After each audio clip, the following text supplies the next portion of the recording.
podar minhas pés nesse momento, nós vamos começar o culto dessa noite louvando ao Senhor. Porque Ele é digno de toda a honra, de toda a glória, de toda a adoração. E nós estamos aqui essa noite para isso, para louvar o nosso Deus. E a nossa oração é que Ele receba o culto, a adoração para estar aqui nesse lugar. Então aproveite essa oportunidade única que o Senhor está te dando nessa noite. Você poder pensar somente nele, estar aqui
Amém.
Nós vamos continuar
destino está se aproximando. E agora o Senhor nos chama a atenção para a adoração, referente à beleza dele, referente à beleza da santidade que ele tem e que ele é. Então a gente vai sempre estar cantando música, né? Que exalte, que traga essa certeza no nosso coração, que nosso Deus é santo, é perfeito. Vamos louvar o Senhor.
Deus por esse país.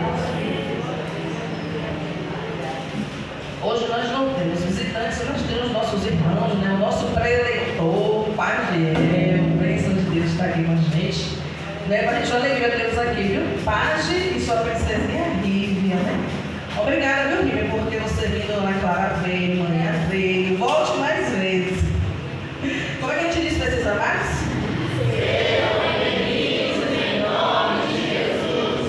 Volte sempre e traga mais gente. E se quiser, já faz parte, né?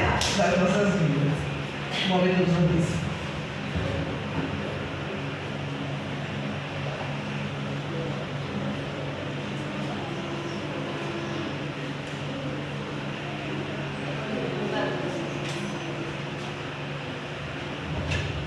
Graça e paz, irmãos, mais uma vez, sejam todos bem-vindos à casa de Deus. Passado já vez comunicado a dinâmica da nossa congregação, dizer que quarta-feira estaremos aqui na nossa jornada bíblica. Estamos finalizando Levítico e você é mais do que bem-vindo para estar aqui e aprender ainda mais. Não só porque nós estamos finalizando, mas durante todo o ano nós vamos estar aqui dando continuidade à nossa jornada bíblica. Então, separe um momento, às 7 horas, esteja conosco, aprendendo ainda mais da palavra de Deus, que é muito importante para cada um de nós que somos cristãos e cremos em Deus. E Ele nos está nos dando essa oportunidade de estarmos aqui para aprender ainda mais da palavra dele. Quarta-feira, nossa jornada bíblica. Dizer que na sexta-feira, na verdade, aqueles que puderem, na quinta-feira, nós teremos o aniversário da nossa igreja mãe, completando apenas 70 anos de muita glória e aleluia. Mas na sexta-feira nós teremos uma van que sairá daqui às 18h50 para que juntos nós vamos lá na sede e comemorar também. Mas por que também sexta-feira e não quinta? Porque sexta-feira alguns membros aqui do coral estão juntando junto com o coro do coral de lá. É a união que a igreja, os líderes lá teve essa ideia e juntaram. Então nosso coral vai estar também com o coral do Teosópolis e todos nós estaremos lá louvando e adorando o nosso Deus e comemorando o aniversário da nossa igreja mãe. Então, sexta-feira, estaremos saindo daqui às 18h50. Aqueles que queiram ir, que desejam ir, por gentileza, deixar seu nome com Laís, onde nós vamos de van e as vagas são limitadas. Eu acredito que todos vão querer estar lá, junto conosco, adorando ao nosso Deus. E aqueles que puderem e quiserem, o aniversário da nossa igreja mãe será quinta, sexta, sábado e domingo. Domingo à noite, todo mundo aqui, para louvarmos ao Senhor. E dizer como está aí já projetado o nosso retiro espiritual. Sim. Pronto, isso mesmo, muito obrigado. O local de encontro da van será na Jesus Menino, não será aqui na nossa congregação. Nós vamos esperar na Jesus Menino, onde tem aquele estacionamento e fica melhor para todo mundo. Então aqueles que virem, nós vamos se encontrar ali na Jesus Menino. Dando continuidade, o nosso retiro espiritual está chegando, será no dia 11 e 12 de abril. Retiro espiritual que tem como tema a beleza da santidade. Que nós possamos já estar orando. Tem algumas informações aqui que já estão no grupo, então eu acho para não ter muita honra. Foi colocado no grupo. Qualquer dúvida, qualquer sugestão, procurar a Devan ou Laís e eles vão esclarecer todas as dúvidas. Então os irmãos ficam à vontade de estar tirando sua dúvida. Retiro espiritual no dia 11 e 12 e nós queremos que todos vá, sem exceção, que todos que quiserem e puderem estar lá, que vai ser uma bênção. Avisos dados? Não. A Páscoa do Senhor será no dia 29/3, na nossa Páscoa, nosso culto de Páscoa ao Senhor será no dia 20/3 e terá a presença do nosso pastor Geraldo e também teremos a nossa ceia do Senhor. Também vai vir a irmã Carol Bezerra para estar louvando aqui o Senhor junto conosco. Então a nossa culto de Páscoa será no dia 29 dos 3. Esperamos todos vocês aqui às 18h30 para juntos nós estarmos aqui louvando ao Senhor. Tema da oração, assim como vai ser projetado: todas as minhas ações, decisões e pensamentos devem ser para honrar e glorificar o meu Senhor. Que nós possamos estar orando sempre às 10 da manhã e às 8 horas da noite, e também a todos os momentos de oração, porque esse momento é muito pessoal para cada um de nós. Que todas as nossas ações, decisões e pensamentos devem ser para a honra e glória do meu Senhor. E o versículo dessa semana está em Salmos 34, do verso 1 ao 3. Vamos todos ler junto? Bendirei ao Senhor em todo o tempo, o seu louvor está sempre nos meus lábios. A minha alma se alegrará no Senhor, ouçam os humildes que engrandeçam ao Senhor comigo, juntos exaltaremos o seu nome. Amém. Que todos possam sentir a vontade a estar orando por esse nosso tema e também meditando em Salmos 34, do verso 1 ao 3. Nesse primeiro momento de oração, vamos orar para que no retiro espiritual o Senhor seja glorificado em todo o tempo. E nesse momento de oração, vamos cuidar da irmã Milena para estar orando por esse tema, para que no retiro espiritual o Senhor seja glorificado em todo o tempo. E esse tema específico, vou também passar para os irmãos para estar orando durante a semana, para estar orando até o dia do culto, do nosso retiro, porque tem muitas coisas ainda para se resolver, muitas coisas para se decidir, e quando nós estamos em oração, Deus vai mostrando os caminhos para a liderança. Alguns irmãos podem vir dar uma ideia, aquela ideia que faltava, então que nós possamos também estar não só orando aqui, que nossa irmã Milena vai orar, mas também em casa, para que o retiro espiritual, o Senhor seja glorificado em todo o tempo. Oremos. Amém. Muito obrigada, Senhor, por esse dia, meu Deus. Obrigada, meu Deus, porque podemos nos reunir, Senhor, e podemos glorificar o Senhor, Pai. Muito obrigada, Senhor, porque as misericórdias do Senhor se renovam, Senhor, todas as manhãs. E por causa disso estamos aqui, meu Pai. Muito obrigada, Pai, pelo retiro, Senhor, que o Senhor está organizando para nós. Muito obrigada, Senhor, porque o Senhor tem dado inteligência, o Senhor tem dado graça, Senhor, para que possamos, Senhor, fazer o melhor para o Senhor nesse retiro. Te pedimos em nome de Jesus, meu Deus, que tudo, Senhor, tudo que aconteça lá, Pai, seja voltado, Senhor, para glorificar Ti. Que cada coração, meu Deus, cada intenção, cada olhar, cada grito de mão, meu Deus, cada momento de comunhão, cada oração, Senhor, cada momento informal e mais formalizado, Senhor, mas que tudo, Senhor, glorifique o Senhor, revele o Senhor em nosso meio. Amém. Que possamos sentir, Senhor, o Senhor passando por nós, Senhor, o Senhor caminhando, meu Deus, pela sua igreja, Pai. Te pedimos em nome de Jesus, meu Pai, que o Senhor se sinta à vontade em nosso meio. Que o Senhor, seja glorificado. Nos capacita, Senhor, nos capacita e nos enche a Te glorificar. Te pedimos em nome de Jesus, meu Deus, que nós agrademos ao Senhor, meu Pai, e de que cada pessoa, Pai, que possa ter dificuldade ou não de ir, mas que o Senhor possa trazer, Pai. Te pedimos em nome de Jesus, que cada coração ali seja voltado para o Senhor. Em nome de Jesus, te pedimos essas coisas. Amém.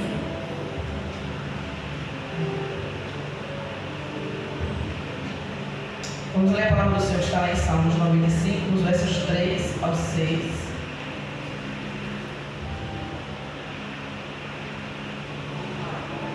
Vamos juntos? Pois o Senhor é o grande Deus, o grande Rei acima de todos os deuses. Nas suas mãos estão as profundezas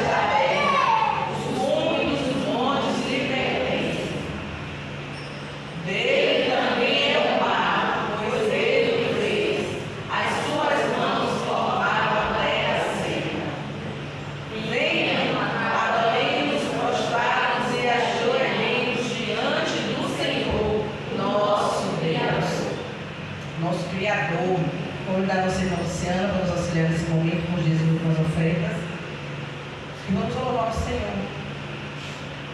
Declarar ao nosso Pai que nos braços dele nós encontramos descanso. Amém? Amém. E que livre para ofertar, para dizimar, faça de acordo com o Senhor colocou no seu coração.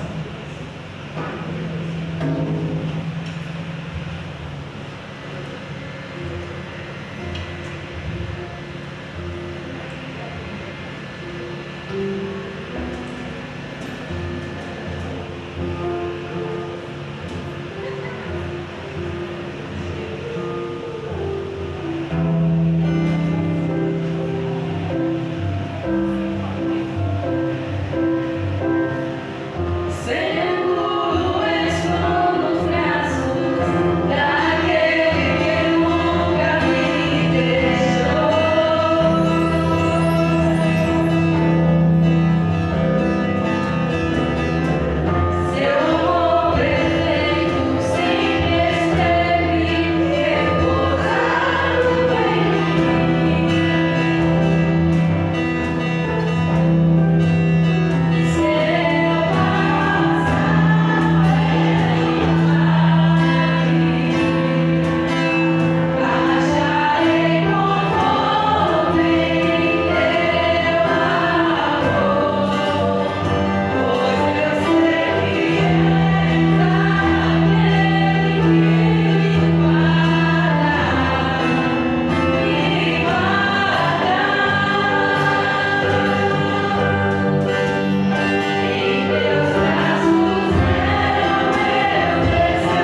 o Senhor aceite nosso culto, que o Senhor receba, Senhor.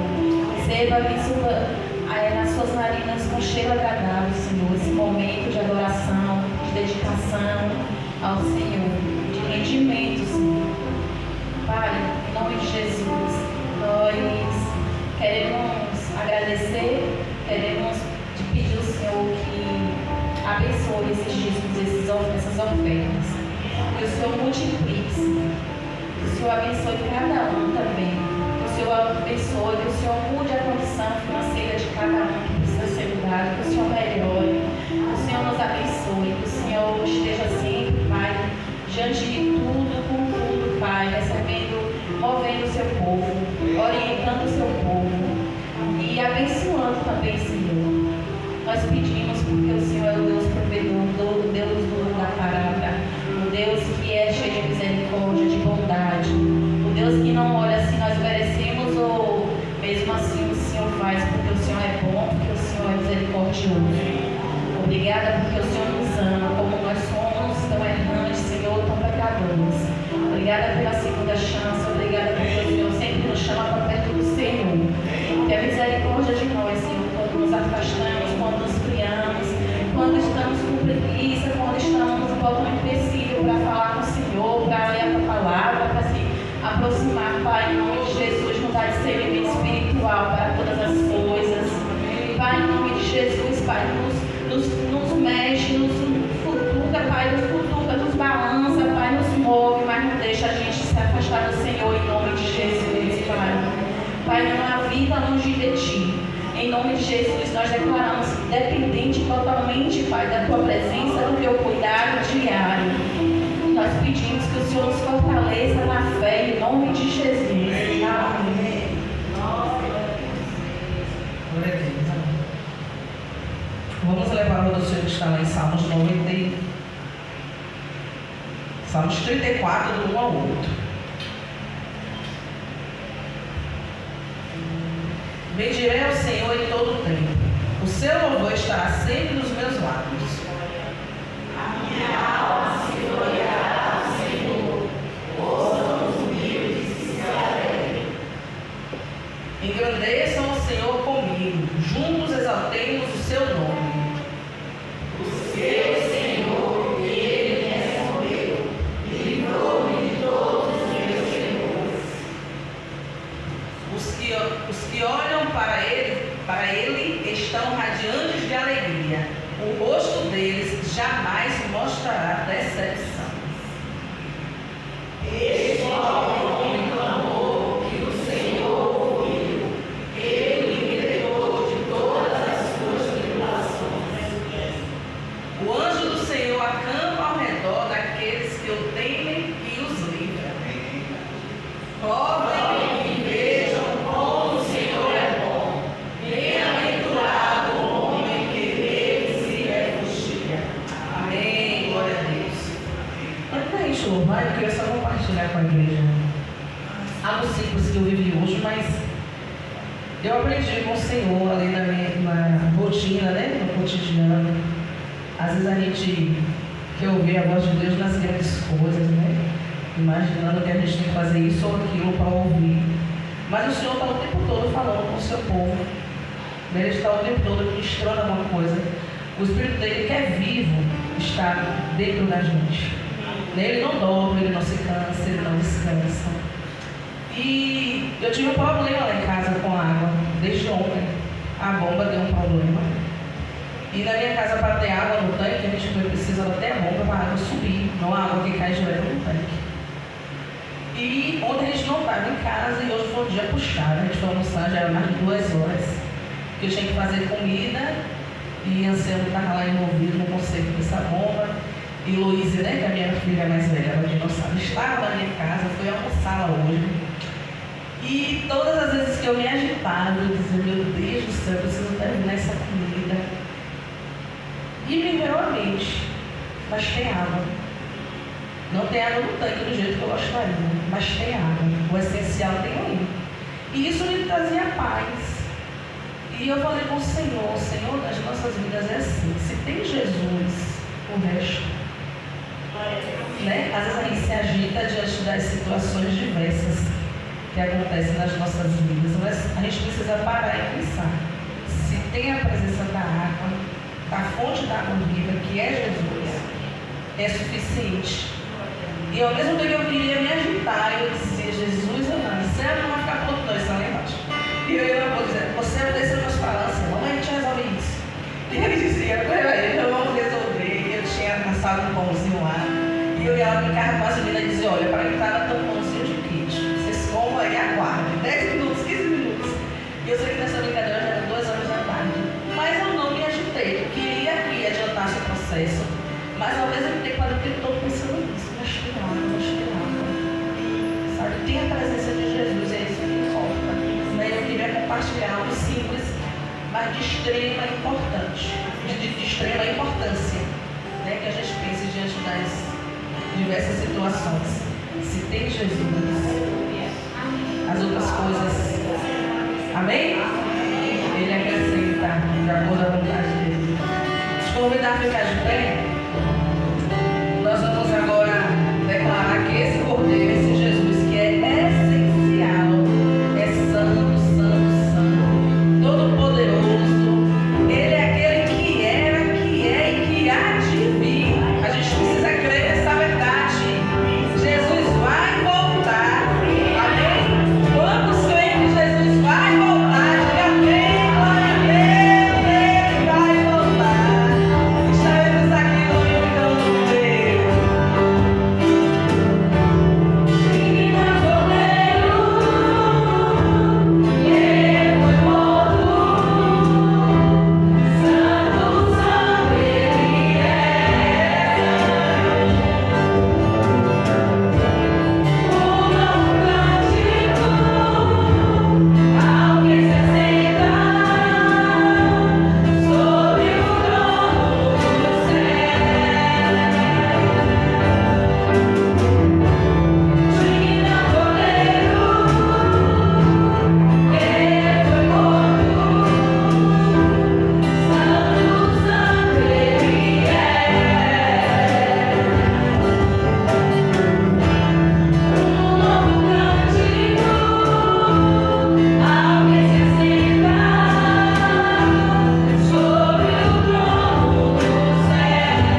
oportunidade de orar pela vida dela, de declarar quanto ela é amada por essa igreja.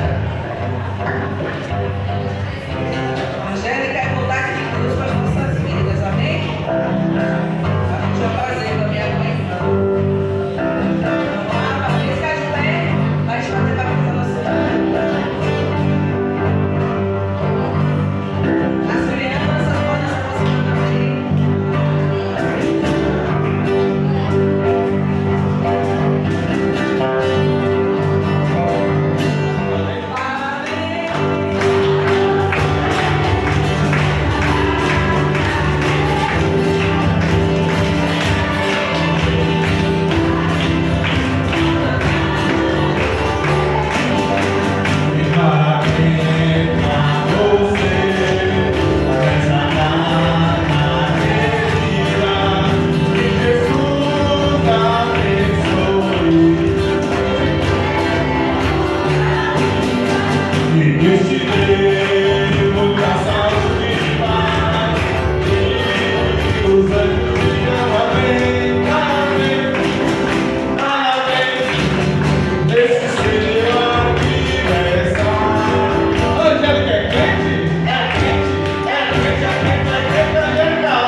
A Deus pela vida da nossa irmã Vanessa. Na sexta-feira, lá na escola de Jesus Menino, viu? E agora nossa irmã Angélica vai orar pela vida da nossa pérola, né? Oremos, Senhor, grande é o seu poder, Pai. Oh, Pai, exaltado, agradecido, honrado, meu Senhor, seja o seu santo nome. Quanta honra, Senhor, quanta honra saber que o Senhor Todo-Poderoso está aqui. Oh, glória, Senhor, o Senhor está aqui, de verdade, o Senhor está aqui. O Senhor caminha entre o seu povo, Pai. Que privilégio é esse, Senhor? Somos pó, Pai, nas suas mãos, e o Senhor caminha entre nós.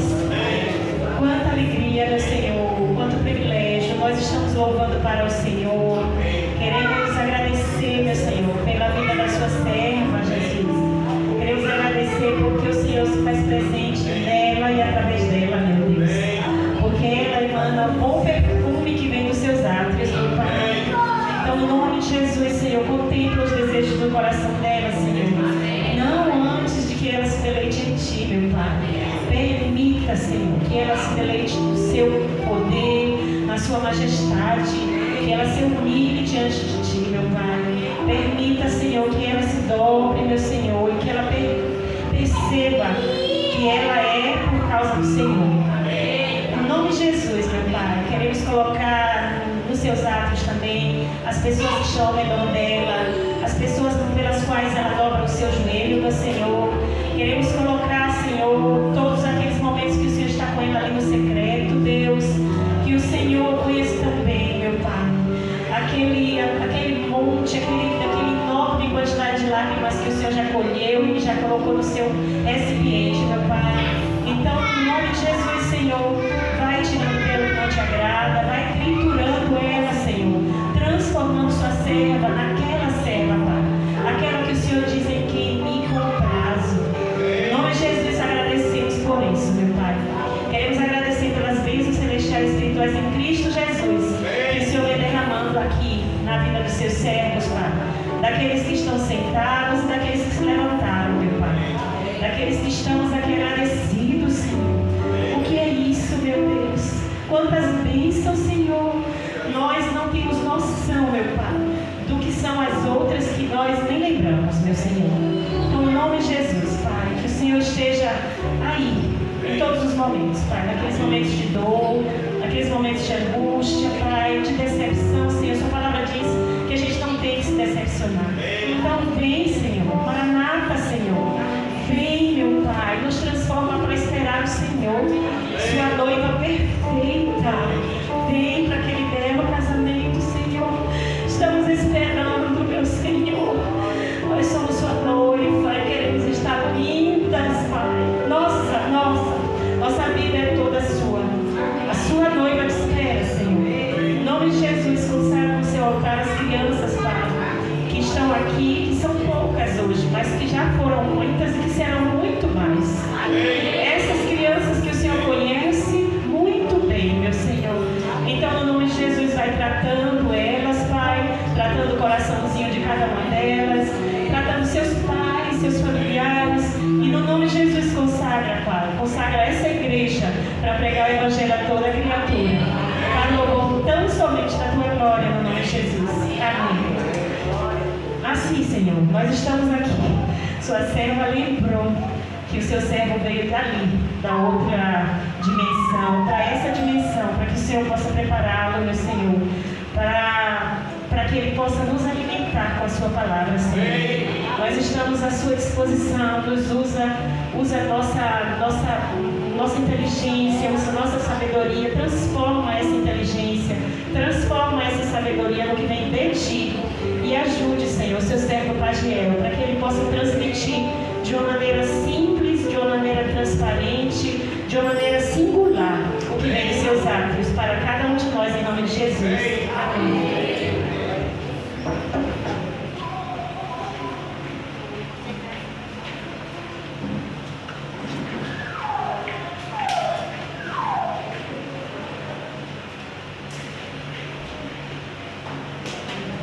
Graças a Deus, meus irmãos. Está aqui de volta. Bom, ver novamente, ver Deus tem feito aqui nessa congregação, vai crescendo e crescendo somente para a honra dele. Minha mulher falou que eu vou colocar um pouco mais no microfone. Como minha mulher foi apresentada, estou aqui, minha esposa aqui, também. E louvado a sua vereadora, que ela me faz um homem melhor. Vamos abrir nossas Bíblias no livro de Lucas 15. Queria, a gente está vendo, aproveitar, agradecer ao pastor Marcel, ao pastor Adriano, pela oportunidade de estar aqui, podendo compartilhar um pouco da palavra de Deus. Amém, Senhor. Tá. Lucas 15, não, gente. Lucas 10. Lucas 10. A partir do verso 25.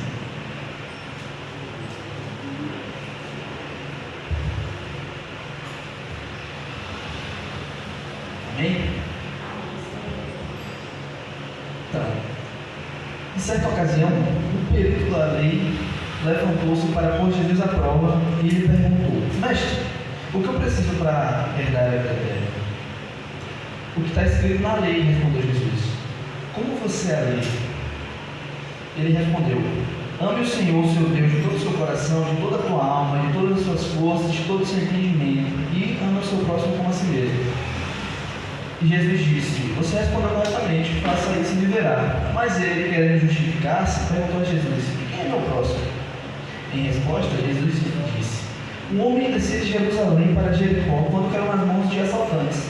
Estes lhe tiraram as roupas, espancaram-o e se foram, deixando-o quase morto. Aconteceu de estar descendo pela mesma estrada um sacerdote. Quando viu um homem, passou pelo outro lado, e assim também um levita. Quando chegou no lugar e o viu, passou pelo outro lado. Mas um samaritano, estando em viagem, chegou onde se encontrava o homem, e quando o viu, teve piedade dele.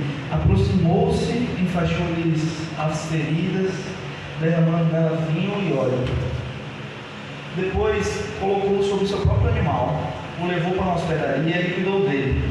No dia seguinte, deu 2 denários ao hospedeiro e lhe disse: cuide dele. Quando eu voltar, lhe pagarei todas as despesas que você tiver. Qual destes você acha que foi o próximo do homem que caiu nas mãos dos assaltantes? E aí o mestre da lei, o escriba, respondeu: aquele que teve misericórdia dele. Respondeu o perito na lei. Respondeu o perito da lei. Jesus disse: vai e faça o mesmo. Quem é o próximo? Ouça a sua palavra. Essa passagem é conhecida como a parábola do bom samaritano. Sabe? E tem um probleminha nisso. Tem um probleminha nessa ideia de bom samaritano. Por quê? Como surgiram os samaritanos? Existiam as 12 tribos de Israel. Veio os assírios, tomaram ali Israel. E o que é que os assírios faziam? Era como eles faziam. Eles pegavam o povo, uma parte eles escravizavam e outra eles conviviam para destruir a identidade daquele povo. E o que é que aconteceu com os samaritanos? Eles conviveram com esse pessoal e começaram a ter as práticas daquele povo, adorar outros deuses, sabe? De ter forma mais técnica, a gente chama isso de sincretismo, juntando religiões. Então eles abandonaram aquilo que Deus falou: não terá outros deuses diante de mim, só a mim prestará culto, sabe? E aí, as tribos do sul, que são Judá e Benjamim, daí vieram os judeus. Eles mantiveram a palavra e eles continuaram fazendo aquilo que Deus quis e não se misturou com esses povos. Então, quando a gente fala assim, a ideia de bom samaritano, tem esse probleminha. Mas por que surgiu isso daqui? A Bíblia ela não era dividida em versículos, em capítulos, como a gente tem hoje, sabe, no original. Só que é muito melhor, né? Em vez de eu falar assim, sabe, no livro de Lucas, vai lá naquela parte que tem uma passagem, que tem um cara que está andando, é assaltado, aí é um samaritano. Não é muito mais fácil falar. Abre aí Lucas 10, versículo 25. É muito melhor. Eles facilitaram isso. Para facilitar ainda mais, botaram os títulos. Só que tem esse probleminha no título. Por quê? Porque o samaritano, para o mestre da lei, não era um cara bom. O samaritano, para quem estava ouvindo isso, não era esse cara bom. Na verdade, o samaritano era um cara que eles tinham hoje. Então, quando você pensa que o samaritano é bom, você perde o ápice da mensagem que Jesus quer trazer. Sabe? Se a gente forçar muito esse texto aqui, pode dar uma complicada. Então, eu queria que a gente primeiro fizesse isso. Esquecesse essa ideia de bom samaritano. Veio um samaritano. Na verdade, era para a gente não ter ideia do que viria isso aqui. Como a parábola começa? Em certa ocasião, o pregador levantou-se para pôr Jesus à prova. Ele perguntou: mestre, o que eu preciso fazer para herdar a vida eterna? Só que ele não parece, pelo desenrolar do texto, ele não parece alguém que está ingenuamente, de forma genuína, perguntando para Jesus o que realmente ele tem que fazer para herdar a vida eterna. Olha, ele é um doutor da lei, será que ele não sabe? Ele é um dos caras que mais entendiam da palavra, será que ele não sabe? Ele quis experimentar Jesus, ele quis botar Jesus à prova. E sabe o que é mais interessante? Gera mais indignação, é que se você olhar no versículo 17, um pouco antes, os discípulos que Jesus enviou voltaram e falaram assim: Senhor, até os demônios se submetem a nós em teu nome. Sabe, um pouquinho antes os caras estavam endeusando Jesus, falando dos milagres que eles fizeram no nome de Jesus, falando que expulsaram até demônios no nome de Jesus.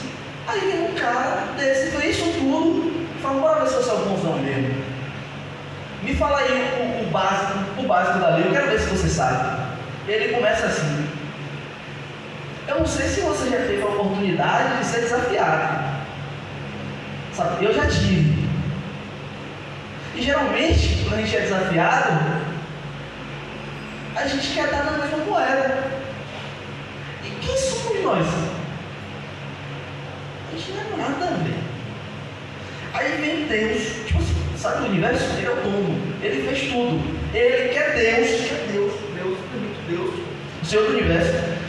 Chega um cara, vai experimentar ele. Era só ele escravar o dedo. O cara morria, desaparecia. Aí o que ele faz?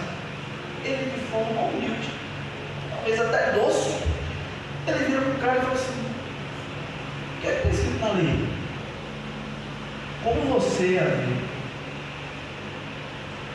Ele não pergunta simplesmente o que é que está escrito na lei. Ele pergunta a opinião do cara.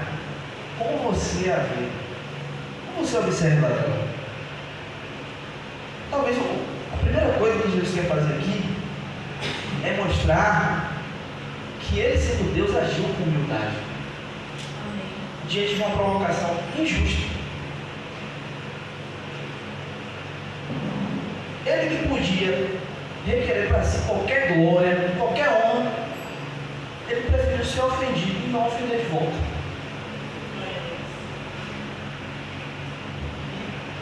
Quando a gente olha para a gente, nós somos muito menores, nós que não merecemos bondade nenhuma, nós merecemos toda a ira de Deus, por muito menos a gente quer fazer muito mais. Porque tem um negócio chamado ego na gente, sabe? E o ego, ele é tipo seu dedinho mindinho do pé. E quando você está andando e você bate na quina da parede, no pé do sofá, você fica o dia todo com um negócio tão pequeno, você tem a sua vida atrapalhada. Você não consegue pisar direito, vai uma batida.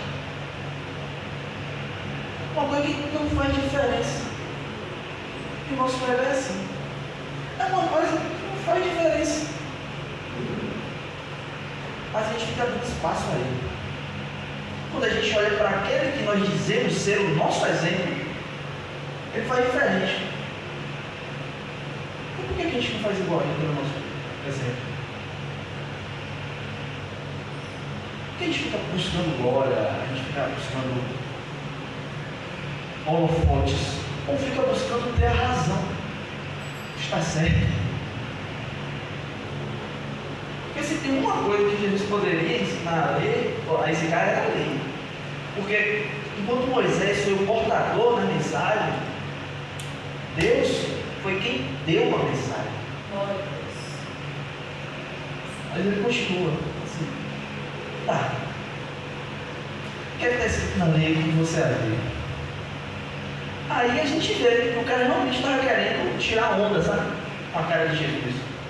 Por quê? Porque ele responde. O esquema respondeu: ame o Senhor, o seu Deus, de todo o seu coração, de toda a sua alma, de todas as suas forças, de todo o entendimento. E ame o seu próximo como a si mesmo. Aí ele vai falar: você respondeu de forma correta. Vai lá, faz isso e você vai viver. Virar eternamente.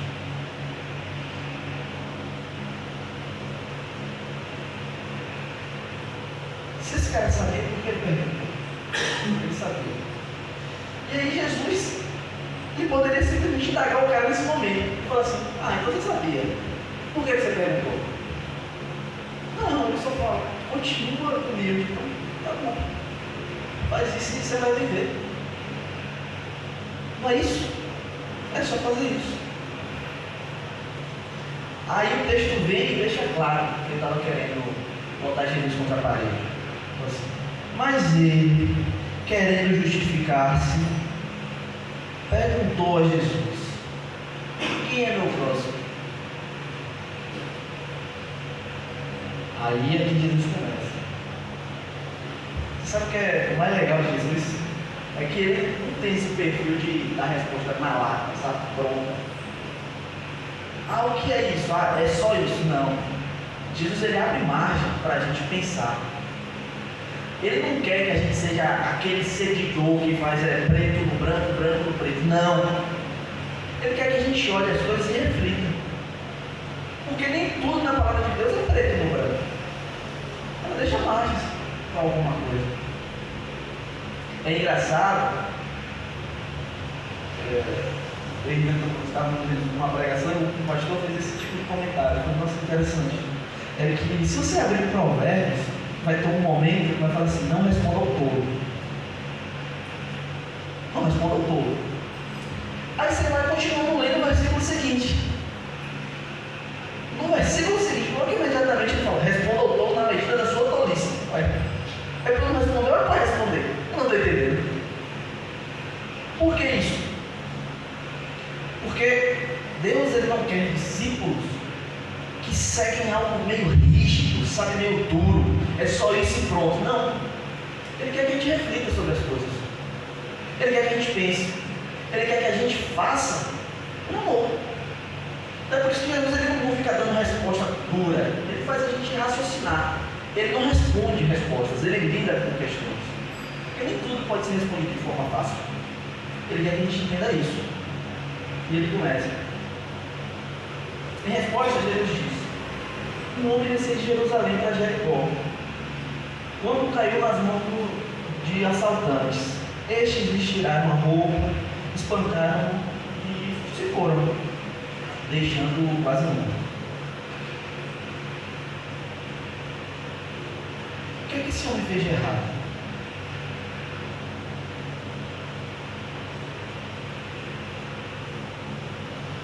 Quando estava assim em Jerusalém para Jericó, quando caiu nas mãos dos assaltantes, eles tiraram as roupas, espancaram e se foram, deixando-o quase morto. Nada. Ele estava seguindo o caminho dele. E por quê? Então, fizeram isso com esse homem. Sabe? É uma outra coisa que Jesus quer mostrar aqui, talvez. Que às vezes a gente quer justificar determinadas coisas que não tem justificativa. O mal é mal. O mal existe. Por que existe? Não tem como responder. Ah, mas Deus é poderoso? É. Está tudo sob o controle dele? Sim. Ele gosta do mal? Não. Ele quer que o mal aconteça? Não. Mas o mal acontece sim. Por quê? Porque ele permite. E não tem justificativa para isso. A gente tenta fazer uma ginástica mental, sabe? Querer justificar. Ah, isso aconteceu por causa disso. Isso foi por causa disso. Como chegam para Jesus e falam, mas tá bom. Esse homem, ele é sério por quê? Quem pegou ele ou os pais? Ninguém. Às vezes o mal ele é imposto sobre nós.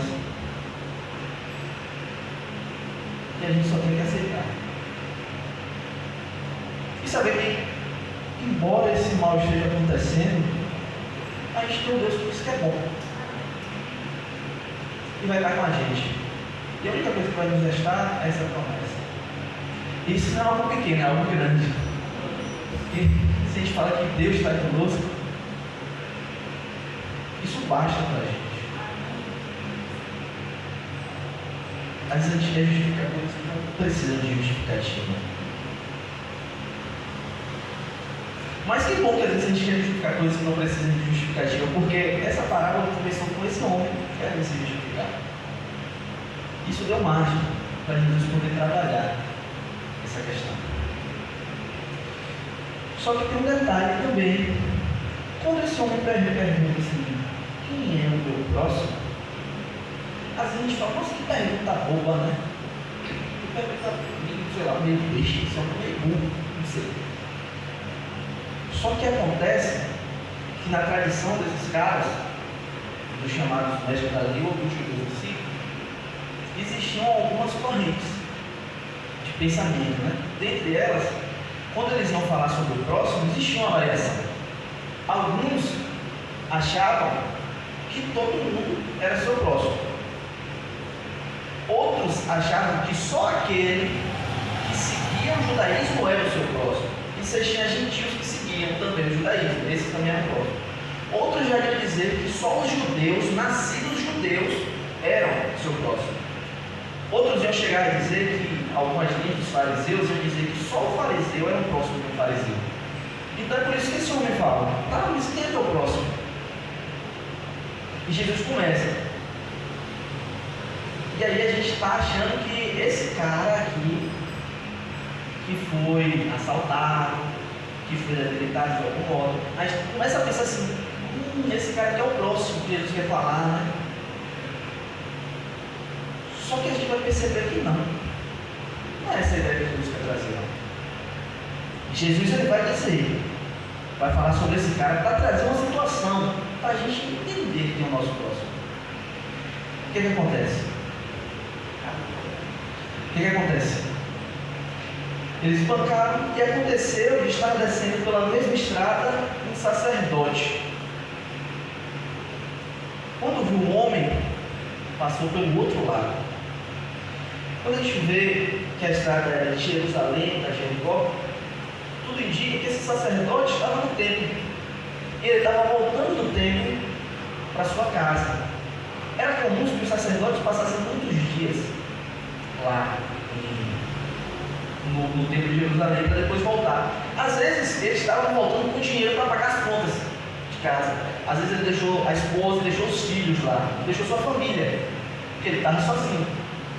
Então assim, quando a gente olha, a gente já transforma esse cara num vilão, né? Um cara quase morto, deixou ele de lado.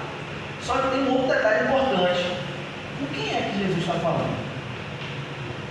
Jesus está falando com o mestre da lei, com o escriba, né? O texto vai chamar de escriba, o mestre da lei. Qual é o ponto? Para a gente entender o que a Bíblia quer dizer, a gente tem que entender o contexto que a palavra está. Então, quando Jesus está falando para um mestre da lei, um judeu praticante, e ele cita um judeu praticante, Jesus quer que ele se relacione com esse judeu. Então assim, nós geralmente queremos estar próximo ou do homem que foi atacado, ou queremos estar próximo do samaritano que ajudou, a gente quer se identificar com eles. Só que Jesus, ele não está trazendo essa ideia. Jesus, ele quer que a gente se identifique com esses caras. Por quê? Quem está na religião correta aqui? Quem está na religião correta?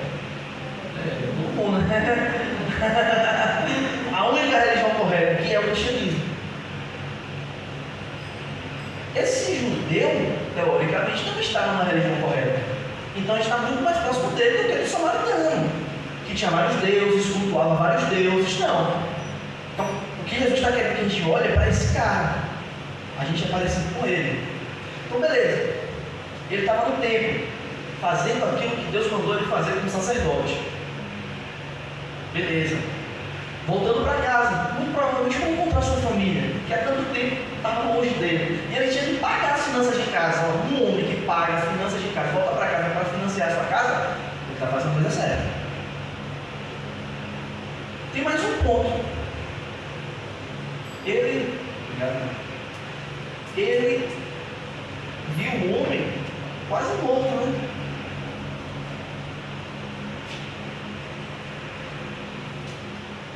O que acontece?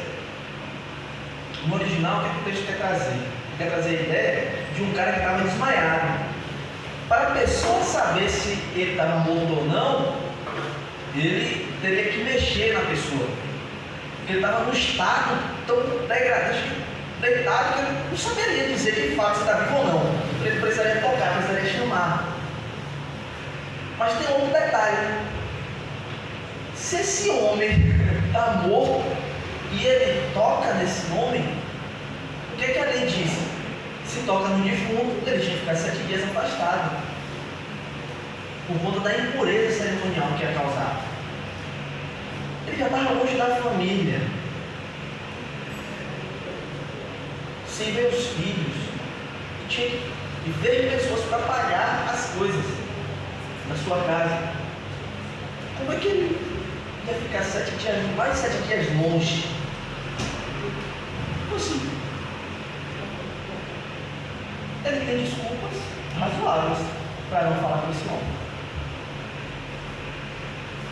ou não ajudar esse homem. E ele segue.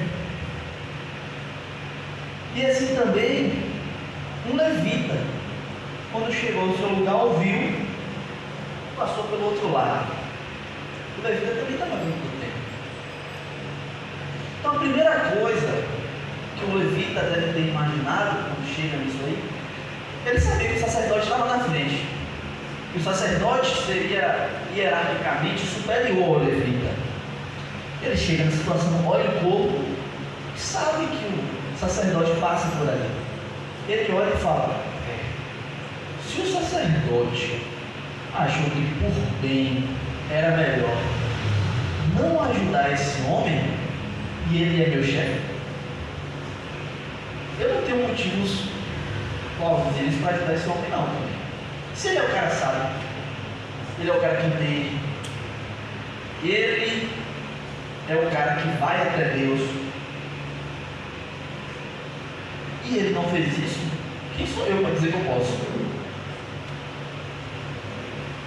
E às vezes a gente faz igual. Quando a gente vê liderança ou irmãos da igreja fazendo coisas erradas ou só mentindo, às vezes a gente olha e fala, eu sei que é o certo a fazer, mas eu não sei se eu vou fazer. A gente está fazendo igual esse Levi. Quando a gente vê o mal na nossa frente e não age de uma maneira que possa diminuí-lo, a gente está sendo igual esse Levita.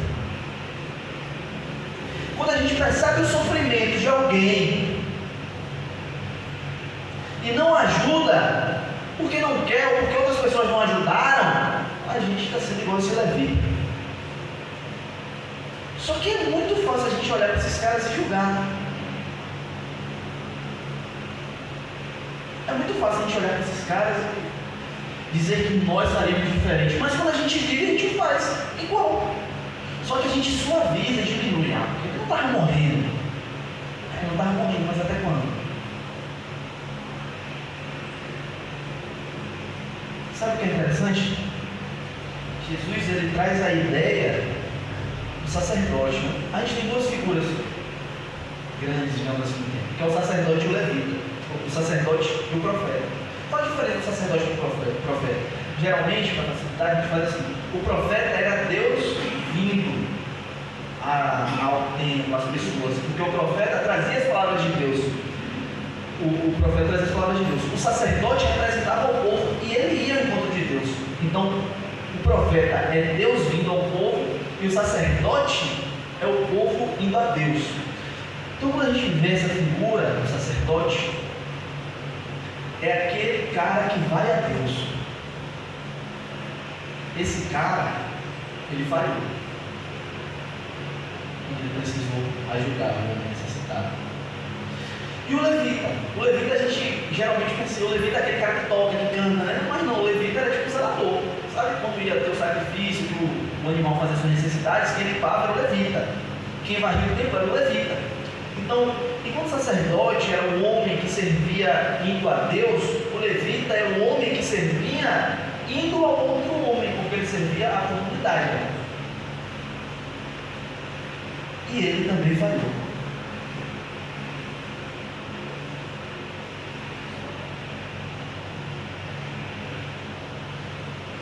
Quando a gente olha para o problema do mal, a gente quer olhar para o problema. Por que o mal existe? O que é que gerou o mal? Quando o mal passou a existir? Deus fez o mal ou não fez? E a gente percebe que é o que Jesus quer mostrar aqui, que na cabeça desses caras está tudo errado. Está tudo errado. Na nossa também está tudo errado. Sabe, quando a gente olha para o mal, a gente não tem que pensar esse tipo de coisa. Quando a gente olha para o mal, a gente tem que pensar o que é que eu posso fazer para diminuir o mal. O que é que eu posso fazer para ajudar aquele que está tendo o mal imposto sobre si? O que é que eu posso fazer para amar aquele homem, independente desse mal? Sabe, Jesus ele começa querendo falar, está tudo errado, velho, está tudo errado na sua cabeça, está tudo errado, não faz sentido. Essa lei que você está impondo sobre os outros, preto no branco, é por isso que Jesus vai falar assim: sua justiça não exceder em muita dos fariseus, alguns discípulos, vocês não têm parte comigo. Porque o fariseu era esse cara que só queria fazer o que estava na Bíblia, o que estava na Bíblia, na lei no caso, o que estava lá claro para fazer, mas aquilo que não estava de forma clara, ele não precisa fazer. Pois a gente precisa.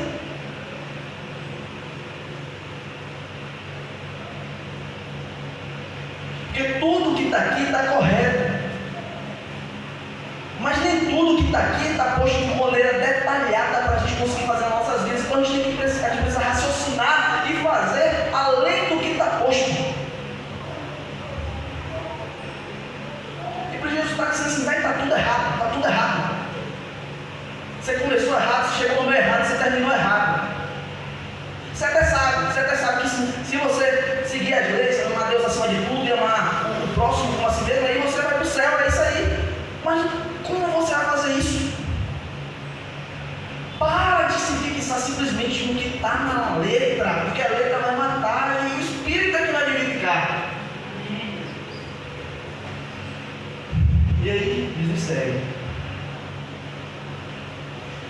E assim também chegou o levita, quando chegou no lugar e viu, passou pelo outro lado. Mas um samaritano, mais um drogado, mais uma prostituta, mais um homossexual, mais um servo do diabo. Era essa a ideia que Jesus queria trazer. Sabe esse choque que a gente teve? Era isso aí que Jesus queria trazer. Lembra que eu falei quando a gente pensa que o samaritano é bom, a mensagem perde seu clímax, seu ápice? É isso aqui que Jesus queria trazer. Na cabeça do escriba, quando ele falou assim, ó, veio um sacerdote, não ajudou. Veio um levita, não ajudou. O que é que o escriba estava pensando? Tá, agora ele vai terminar a parábola falando mais ou menos assim. Aí veio um judeu comum, foi e ajudou o cara. Na cabeça do escriba era isso. Ou talvez quando ele ouviu o samaritano, mas era um samaritano. Aí na cabeça dele, esse povo porco, que não guardou a palavra de Deus, esse cara que é um servo do diabo, que faz aquilo que Deus reprova, esse cara nojento, que nós chamamos de cachorros de cão, ele vai terminar de matar o cara. Ele vai tirar uma adaga, vai pegar a corrente do cara que foi que deixar e vai cortar o pescoço. Era isso que estava acontecendo na cabeça do escriba. Samaritano.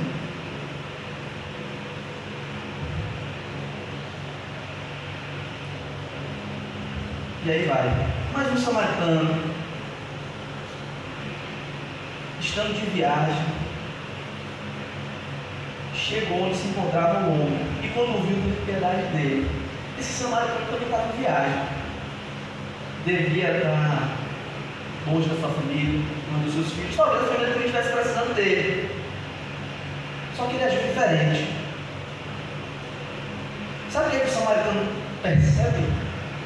É que assim, nós temos desculpas perfeitas para não fazer aquilo que é certo. Por quê? Porque o sacerdote, estou longe da minha família. Longe da minha família há muito tempo, está precisando de mim e tal. O levita é a mesma coisa. Fala, não, se eu tocar nele, eu vou ficar impuro cerimonialmente, eu não posso tocar no morto. O levita ainda fala, não, mas o cara que é meu chefe também não tocou. Então eles tinham desculpas perfeitas, plausíveis e razoáveis. Sabe o que a gente faz diferente? Ah não, não tenho tempo hoje. Ah não, que hoje, sei lá, aniversário disso aqui. Hoje eu já tenho um compromisso, já marquei com antecedência, não posso me atrasar. Não, que eu trabalho para tomar muito meu tempo. No final do curso, é TCC, é estágio. Não dá.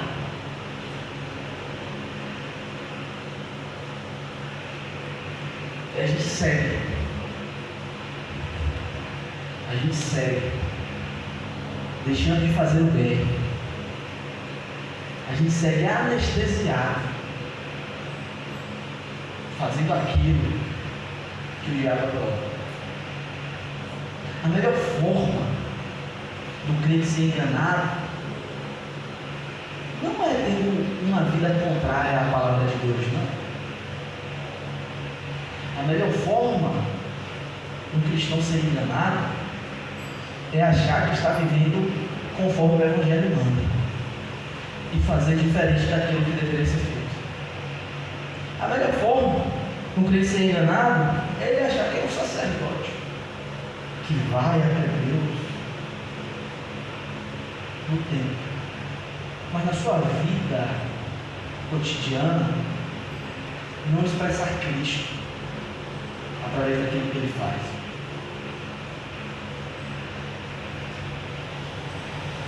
E aí Jesus, depois de jogar esse problema na cabeça do escriba, ele continuou, mas o samaritano já chegou, quando viu, teve piedade dele. Aproximou-se, enfaixou-lhes as feridas, derramando nelas vinho e óleo. Não tem na literatura desse povo nada que diga que o vinho sobre uma bebida, o vinho sobre uma ferida, um óleo serviam como medicamentos. Mas o vinho era usado na ceia desses caras. E o óleo era usado no templo como oferta. E por ser usado na ceia, o vinho também era ofertado no templo. O que eles querem dizer? Essa oferta que esses sacerdotes, esses levitas levaram para o templo, o samaritano fez diferente. Beleza, ele não levou para o templo, mas ele ofertou na vida desse cara. Quando ele viu a necessidade, ele não hesitou em derramar sobre ele aquilo que nós temos que derramar no templo. Aquela entrega que nós temos que fazer a Deus na igreja. Ele fez na vida desse cara.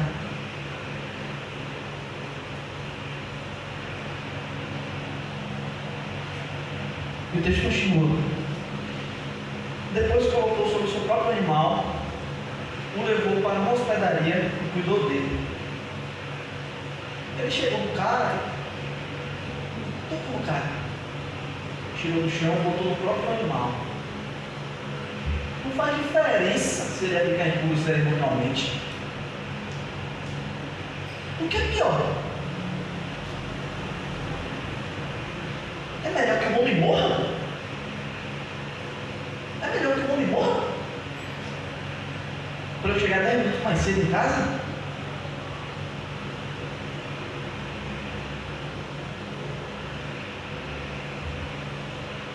E ele botou sobre o seu próprio animal.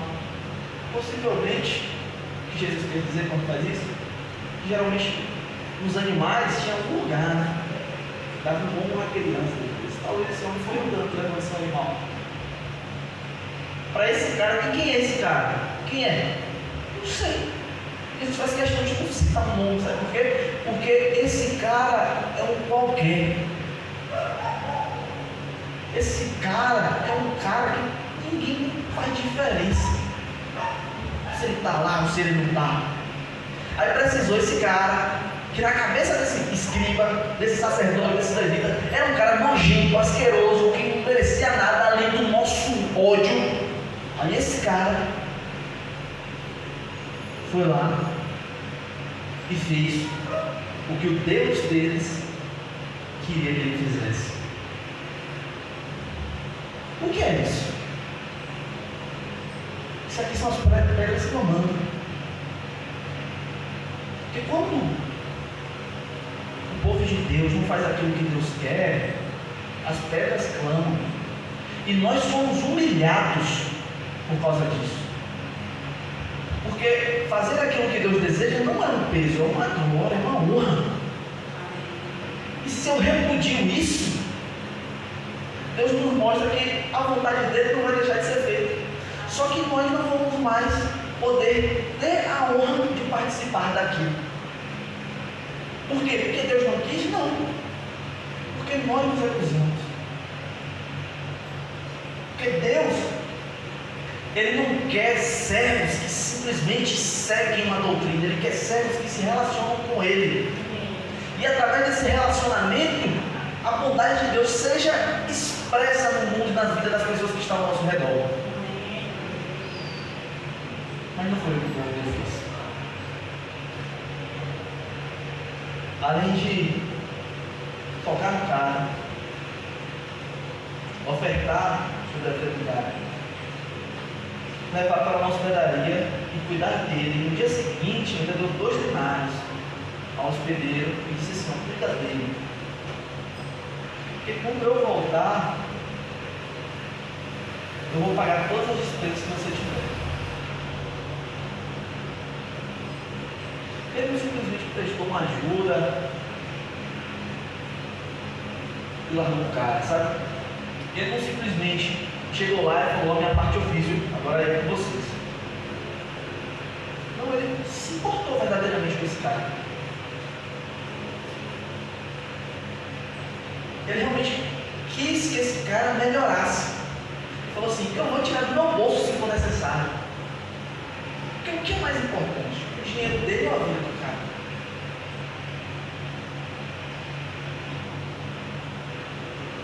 é engraçado como a gente critica o presbítero, o sacerdote, mas a gente muitas vezes dá muito mais valor às coisas do que às pessoas. E essa inversão de valores, ela não se dá de maneira clara, sabe? Mas se dá na forma que a gente age. Porque a gente se engana. A gente fala, não faço isso. Mas naquilo que a gente faz, a gente percebe que faz, só que quer se enganar. É muito melhor a gente se enganar. É muito melhor a gente não se incomodar com aquilo.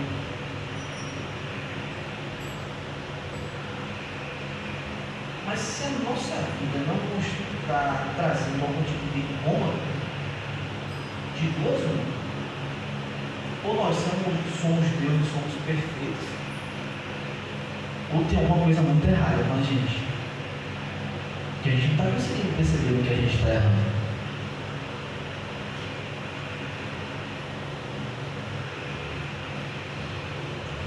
E no dia seguinte, vamos voltar para todas as coisas que você tiver. E aqui está o ponto-chave para mostrar que o próximo não é aquele homem que foi assaltado. Porque como é que começa a parábola? No verso 29, o escriba, o senhor da lei, vai falar: querendo justificar-se, perguntou a Jesus: e quem é meu próximo? Lembra que começou assim? Jesus conta a parábola e termina com uma pergunta, no verso 35. Qual desses três você acha que foi o próximo do homem que caiu na mão dos assaltantes? A resposta que Jesus queria dar estava aqui. Quem é meu próximo? Quem foi o que fez o que é certo? O samaritano. O que Jesus queria dizer para esse escriba é que o próximo dele não é esse cara que foi machucado, que é muito fácil a gente saber que esse é o nosso próximo. O que Deus queria falar é: sabe esse cara que você odeia, que você acha nojento, que você quer longe de você, porque toca em defunto, porque come um animal que um casco fedido, que come porco, porque come bacon? Sabe esse cara? Esse é o seu próximo.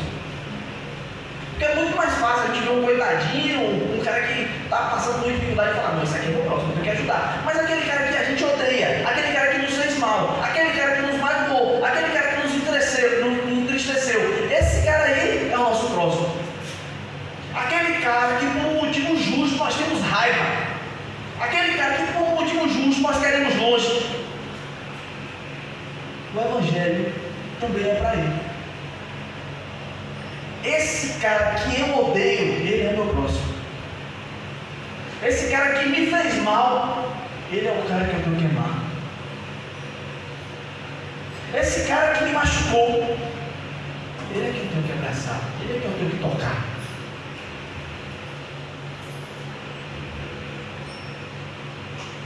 Por isso que eu uso a figura do samaritano. É por isso que essa ideia desse bom samaritano confunde a gente. Porque o que Jesus queria trazer aqui para esse escriba era escândalo. O que Jesus queria trazer para esse cara é falar: não, esse cara é louco. Vamos fazer uma coisa com ele, sei lá, vamos matar ele com uma cruz.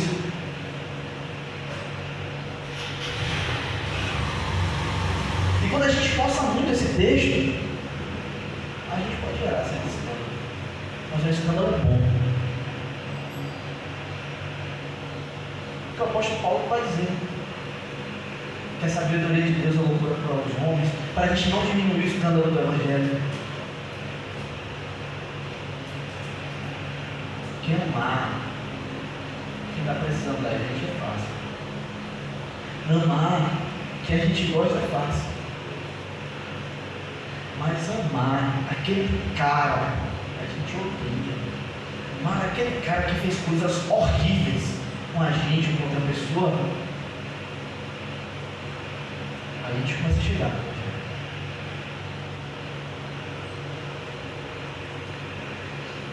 A comunidade da vila, uma igreja presbiteriana, trouxe uma vez no seu culto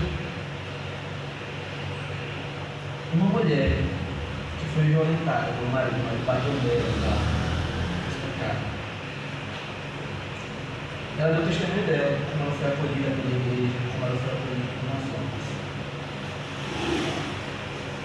Depois disso, eles voltaram para falar uma outra mulher, que era presidente de uma outra ONG, que cuidava de homens que foram presos porque bateram suas mulheres. E traziam esses caras de volta para a convivência em sociedade, fazendo eles entender porque eles estavam errados.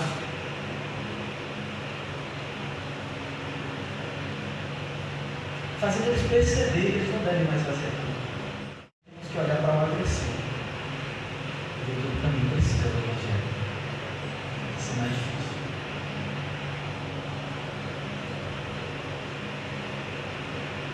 Para aquele que nos fez mal, levar o Evangelho. Isso é difícil. Para aquele que está numa situação causa mal à sociedade como um todo. Um traficante que mata pessoas. Esse Evangelho também é para ele. Mas ele não fica difícil. Mas a proposta de Jesus não foi essa. E aqui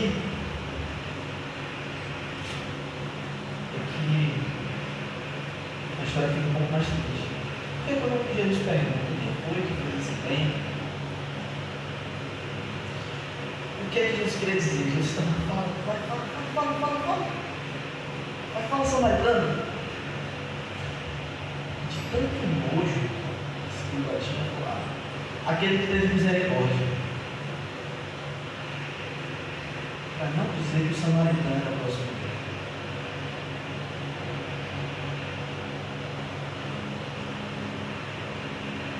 E aí Jesus vai lá e termina. Tá bom. Então você vai lá e faz o mesmo.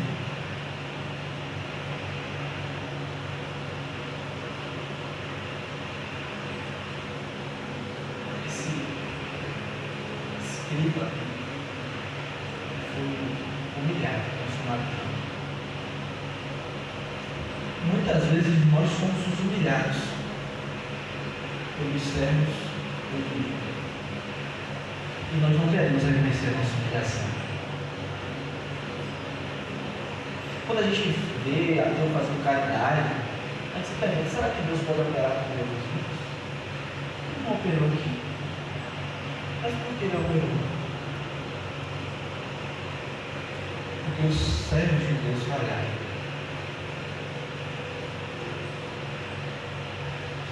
Nós somos muito bons criticar aqueles que usam drogas, mas nós somos muito ruins quando a gente vai querer tratar da reabilitação deles. Nós somos muito bons em criticar aquele que bate na esposa, mas nós somos muito ruins em cuidar da mulher que foi violentada. Nós somos muito bons em criticar o aborto, mas nós somos muito ruins quando a gente vai cuidar das crianças que não tem lá. A família não é tão importante. Por que a gente não pega um ovo e faz ele nossa família? Vamos criticar o aborto. Ah, mas a mulher não tem que cuidar da criança, não, ela pode dar para o orfanato. Parece esquecido. Que a igreja de Deus, o apóstolo Paulo vai falar que nós somos filhos por meio da adoção, repudia a adoção. Nós somos muito bons no nosso discurso, mas nós falhamos, não devemos fazer bom jeito. Mas ainda há esperança, porque Jesus ele fala, vai e faça o mesmo. A gente ainda tem uma oportunidade de melhorar. A gente tem uma oportunidade de fazer melhor. Que a gente não fale mais. Que a gente possa fazer melhor para Cristo. Porque Jesus fala que quando a gente ajudou o pequeno Deus dele, foi a ele que nós fizemos. Quando a gente rejeitou, foi a ele que nós rejeitamos. O Marcos Henrique, o Mauro Henrique, ele tem uma música que se chama Pequeninos. Ele, no seu refrão, fala uma coisa interessante. Ele fala assim: quando eu abracei, quando